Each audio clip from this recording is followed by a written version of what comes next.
There are many dimensions to improving the lives of First Nations people through clean energy, from energy security through to ownership and financial benefits. But one of the key ones is also increasing employment and training opportunities. Only around 1 in 2 First Nations people aged 15 to 64 is employed, relative to around 2 1/3 of the wider population.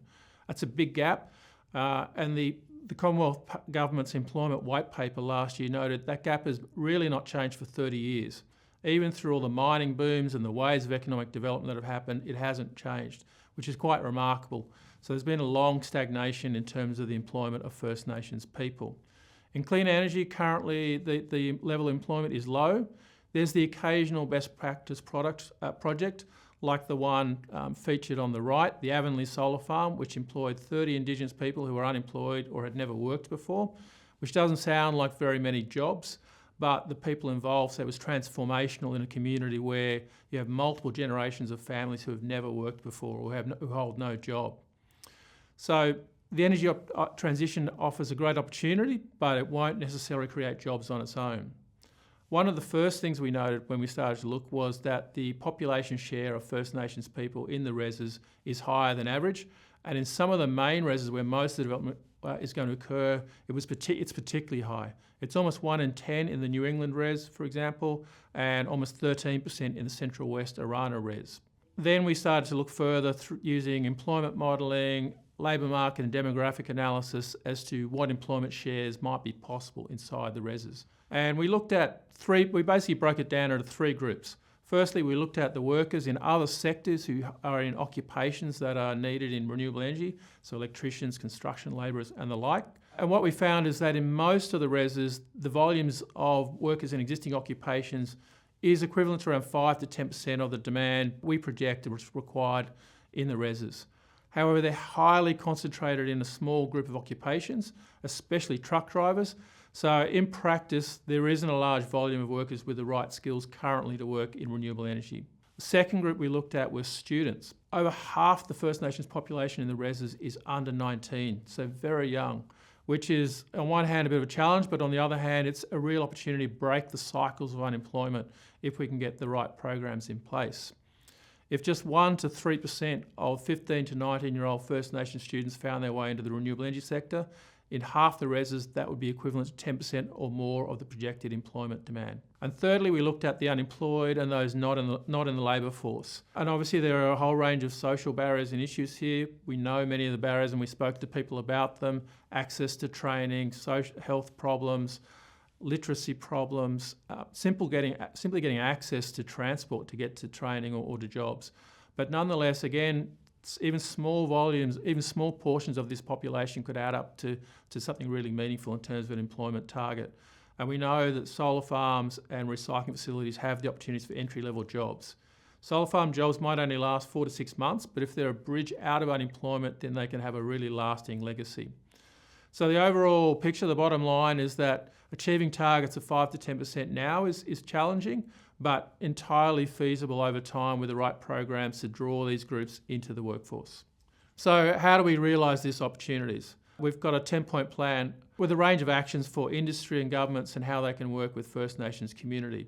The core principle, though, is that we need to combine measures that work on the supply side with measures that work on the demand side. So if you just do training, if you just work on the supply side, it can easily become training for training's sake that doesn't lead to any actual employment. And we heard a lot from First Nations people about their experiences of this and their scepticism that the renewable energy industry was actually going to create jobs for them. On the other hand, if you just focus on demand by, say, mandating employment and training targets in procurement auctions for industry, and you don't have the sufficient supply of people with the right skills, then you end up with a situation where you're getting creative accounting exercises and the like by industry, but you're not really getting the sustainable long-term jobs. So we need to see the two working together. So in our plan, we have a group of measures on the demand side, a group of measures on the supply side. The column in the middle are enabling measures to help the two integrate. And then we have cross-cutting measures about building the capacity of First Nations organisations and improving, I guess, the culture of renewable energy workforces to employ First Nations people.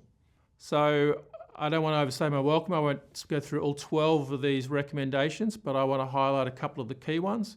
So recommendation number 1 is that we should embed First Nations employment and training targets in the auction criteria in the capacity investment scheme, which is going to drive most of the renewable energy development in coming years.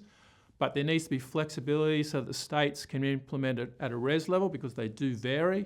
There needs to be flexibility to allow contracts with First Nations businesses to count as well as jobs directly, because they're more likely to be longer term jobs than the construction phase. And thirdly, it needs to focus on solar farms rather than wind farms at the moment, because it's solar farms that have the short-term potential more than wind farms where there's less entry-level jobs. Recommendation number 2 is that government broker a coordinated industry program with the operators of wind farms to get First Nations students into mechanical trades apprenticeships. We spoke to a range of wind farm operators and they more or less all said the same thing. They said, we have skill shortages, we can't attract trades anymore. The barriers to entry are quite low. We really only need to get people through working at heights training, and then we can start training them in mechanical trades. You just need to be handy. There is actually a higher than the average number of First Nations in mechanical trades already, but we don't really know how to go about it, and we want to see something coordinated that works across the industry. So there's a role there for government to help create what would be long-term jobs on country in the wind farm sector for mechanical technicians. Thirdly, we need to integrate First Nations and employment training targets and initiatives better into climate and energy programs. So, for example, we're now seeing significant investment in Indigenous housing retrofits, but not really leveraging the jobs that we could be creating here. So if you combine targets in the procurement phase for the companies who are going to do the retrofits with training programs, pre-apprenticeship programs to build a supply of students who can be electricians, plumbers, and air conditioning technicians, the 3 key trades we need for electrification and which are in shortage. And there are other opportunities too, like microgrid programs run by ARENA, but it's not something, this integration of employment training is not something that's really done that much currently in energy programs. Recommendation number 4 is what we're calling career trackers for clean energy. So it would involve the clean energy companies making long-term 10-year commitments to take in First Nations students in university qualified cadetships, and on the other hand, government to provide money to specialised providers who can bring the students through, give them the mentoring and support that they're going to need to get through the program. On the sort of enabling side, or on the supply side, I think what we also need to see, recommendation number 10, I think it is an industry support program in which you embed specialist officers within the renewable energy companies to help them meet these targets. And we have a model here that already works. The New South Wales Infrastructure Skills Legacy Program has achieved 7% First Nations employment. And what they say is often the key is the fact that they've embedded these specialist training officers inside the companies. We know renewable energy companies themselves are suffering from skill shortages. Under enormous pressure to deliver projects, they need the extra capacity and expertise to help them deliver on these targets. And finally, in the cross-cutting section, we highlight the need for funding for First Nations organisations to build their own capacity. What we heard and what others hear all the time is that they don't have the resources, they don't have the expertise to be able to engage effectively with the clean energy industry.